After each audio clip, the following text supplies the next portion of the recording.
scent of autumn, a drip of water fell on my face, a movement in the leaves above, a dash, a flicker of soft plumed tail escaping up the branch.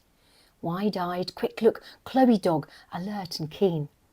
The muntjac distracts towards the hedgerow as one last full darkened berry catches my sight, presenting itself amongst the withered remnants of missed bunches in September, its pip now caught between my teeth.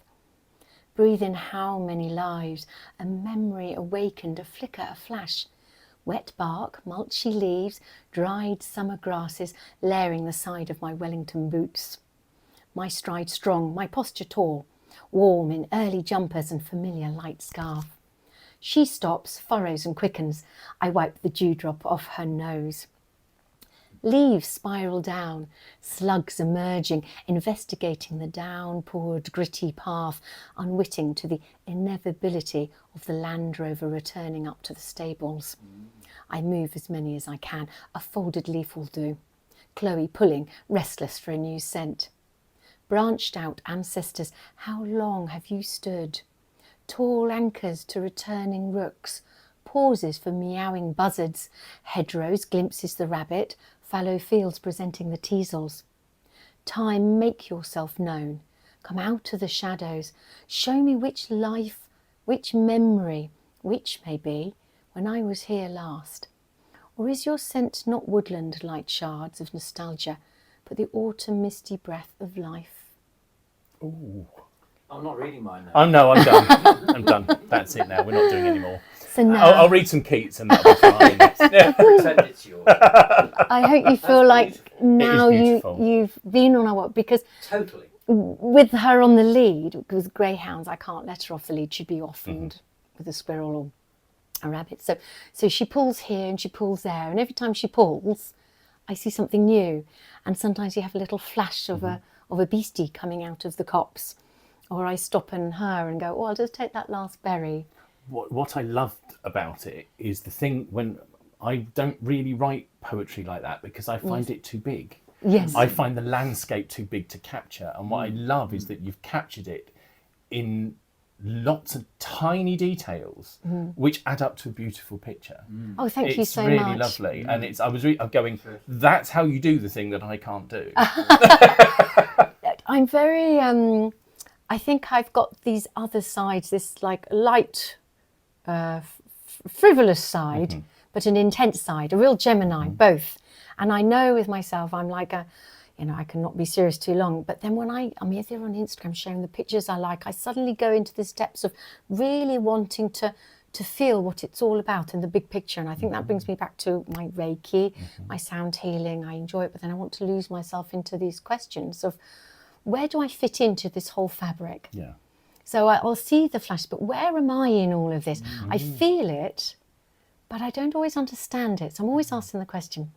And I've been very inspired by Felix Dennis, who I discovered upon. I should have known more, but he's a Warwickshire poet, deceased. But I found his books in the hospice shop in Stratford. And I was blown away. I loved his works, how it was so personal. But he'd always also have this question of life always. He could almost feel his passing. And he was happy with it. But he's passing through life like an observer. Wow. Okay. That's how I feel as well, the same. Like enjoying, he was a real bon vivant. But he did also pause and go, I know my time here. I'm just checking in to see what it's about. Yeah, that's how I describe what I love to do. And by so doing, lives on. Yeah. And yes, that's true. Yes. I have a book and he has his little CD in the back so you can hear the voice, and then isn't it funny, you can have another element when you're reading something in your own internal voice, and then you hear his rich, you hear the poet's fruity, voice. whiny voice. As in not whiny as high and whiny, but Rich, round, whiny. rich and wine. Yes. Not high and no, that wouldn't work. We'll, if you don't mind, we'll publish that poem in the kind of, in the Oh, it'd be text wonderful. beneath the vid and Yes. so on, so people can Yes. have a look at it as well. May I say something else as well? One time when we were sharing a vocable hour, and you did this wonderful, how, let's experiment writing our own poetry. And it's always flowing and fluid. Like you can always go back and change and tweak, I think, with time. So, you know, I have no problem if, you know, I think with poetry, if you can go, oh, I'd love to have seen that sentence. I'd love to have seen that word in it. Wouldn't that be lovely if we can morph and flow the poems? Yes. I do think we, like say, sometimes we've got to write it, finish it, move on to the next one, and actually it is good putting them down for years sometimes and going back and going, oh no, actually now that, you know, and you can just tweak. Yes. And if you're very lucky, you can look at something that you wrote a long time ago and think, I can't have written that. Ah, yes, yes. It's about not getting too precious with them. Sometimes they are precious, like a little moment in time. But to be able to let this energy just flow and let other people come into it, I'd love that idea. Yes. Right, Andrew, shall we hear a poem of your poem? What your next one's going to be? The first one, I should think. I'll read mine. It's very different to yours. They're all different. Every energy. I tend to write poetry that's a bit silly. I love that. I like poetry that make people laugh. So, and not all the time, I do sometimes write serious things, but the ones that I tend to share tend to be slightly humorous. And so this is about something which is autumnal, but not strictly autumny. Yes. And it's called The Naming of Storms, with apologies to T.S. Eliot. The naming of storms is a difficult matter. It isn't just one of your holiday games. You may think at first I'm as mad as a hatter when I tell you the way storms are given their names. The Met Office tells us they link up a storm with a name that's appropriate for its effect. But that's not what they do. They just call a storm Mavis or something like that. No one bothers to check. But Storm Andy was handy. Storm Betty was sweaty. Storm Cian surprisingly windy and wetty. Storm Doug was a hug. Storm Ema a screamer. Storm Fred whirled around like an old paddle steamer. Storm George was engorged. Storm Hillary willowy. Storm Ian arrived with surprising hostility. Storm John did go on. Storm Kiki was kooky. Storm Leonard brought fog and was really quite spooky. Storm Madeline, maddening. Old Norman was storming. Storm Olaf intensified with global warming. Storm Pete was just sleet. Ruth lifted the roof. Storm Susan was sudden and somewhat uncouth. Storm Tom was a bomb. Storm Vera was clearer. Storm Wendy got windy as she grew much nearer. In the naming of storms, there's no Q, U or X. An interesting fact, which I doubt you all know-y. There's no Y and no Z, which is somewhat amiss, because I reckon Storm Zoe would be kind of snowy. When you're caught in a storm, try profound meditation, even when it is something you think is quite lame. Let your mind be engaged in a rapt contemplation of the thought of the thought of the thought of its name. Wow. The ineffable, effable, Gemma and Jeffable, meteorological storm's given name. Bravo! Oh, Bravo. I love that. So a parody of the naming of cats. Oh, yes, yes, of course. Yeah. Oh, that's so going to live on, because from now on, I'm going to keep thinking that would be a nice name for a storm and insert it. That would be, oh, I think that's just wonderful. And especially thinking about what kind of storm it is. That's it. That's what Chloe and I will do on our walks now when we're in the middle. And that is what I was saying about how they released the names of the storms. Yes. And yes. I went, aha, there we go. Yeah, There's the yeah, poem. yeah. And it just, it kind of went Though I do through. think X, Y and Z should actually hold their placards up and say, sorry, that this is Y-ist and Z-ist. Yeah, I have the right to be a storm. Storm xylophone. Absolutely. Yeah. Storm Zelda. Oh, now you Yeah. Zorba. Or Zorba the Greek. Yes. Zorba the storm. Yeah. Oh, you could hear the music as it's playing. Oh, through the storms. All it the goes- plates would smash. Yeah, I mean, that's- yes, and a lovely twister. Oh, right, this has got to go somewhere else now, hasn't it? This is Well, it's now gone into the entire universe. yeah. We'll go through the magic of Wi-Fi through storms. Through Yes. storms, there Oh, we I go. Through love autumn that. storms. Yes. I'll see if I can fade in a storm behind you while that's going Oh on. yes, that will be wouldn't it? that'll be Oh, quite spectacular. As in the magic of TV, Andrew, you could point to the storm behind you, which may well say, what a storm. Yes. I'm Oh, it's imagining getting quite blowy. storm plushies as well. This is the Storm Zorba plushie with a plate spinning There around is an it. entire collectible soft toy collection, isn't there? Yes, yes, in storms. Oh, I just love that. And again, I'd love if you could put it on below the Well, other that captions, the would title, so we can, absolutely. because I'd like, when you hear something, you enjoy it so much, but then you want to go back and enjoy it at your own pace as well. No, I love that. Oh, well, isn't that super? So, Fiona, would you care to share another one? We've got about 5 minutes left of this programme. ladies and Well, gentlemen, so- I'm going to try and read one from Oh, memory. Ah. Yes, and I was very influenced by Thomas Hardy because it was my mother's favourite. And one of her first just 2 lines. seconds. I'm Oh, so yes. sorry. Sure. We both shared a passion for Thomas Hardy. we do. Oh, You really? arrived. Oh, we could be called the Isn't that Hardyettes. interesting? not yet. The Hardyettes. That's so interesting. Yes. Wow. And I did check to see if he died more than 70 years Did, ago, which yes. is good. Sadly, yeah. Not for him, but for us. And for anybody confused by this, we're not allowed to read poems for anybody that's 70 years or We younger. can read them, we just can't publish them. We can't read them, so it'd be a silent. Anyway, so again, it was this first line of "This is the weather the cuckoo likes," and I think I've been very influenced by him as well. Just this beautiful naturalness of feeling like he's there at the pub at the Traveller's Rest, or he's also on his walk like Chloe and I do, just seeing the whole of autumn. So I will try my best, but I will, if I get stumped, I have his book Wow. near me, which We I won't look have, at you, in a beautiful old Oh, bound nice. edition. Oh, look Very and nice. feel. There's just something lovely about it. So Bring that I'll hold closer it. to the camera I'll again, hold just let- it. just let the audience Oh, see the yes, quality yes, of yes, that yes, book. yes, yes, Yeah. yes. Isn't that gorgeous? And Wow. I think it's, I can't remember the edition, but it's old. Okay, so I'll hold it here. Okay. This is the weather the cuckoo likes, and so do I. When showers betumble the chestnut spikes and nestlings fly, and the little brown nightingale bills her best, and they sit outside the Traveller's Rest, and maids come forth sprig muslin dressed, and citizens dream of the south and west, and so do I.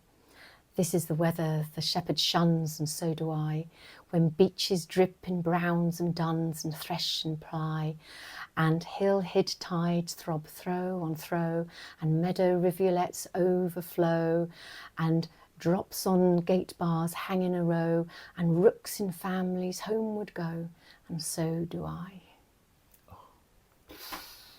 I just love that, and it's the idea of the rooks again. That's why I included it into my poem, because I've always loved birds, and I love the especially carrion birds, and this idea of all them understanding nature by flying together, by swarming together, by going back to their trees, all in the right seasons. There's this, like, you can see the seasons just through watching the birds. So that was a little homage to. Have you noticed my earrings?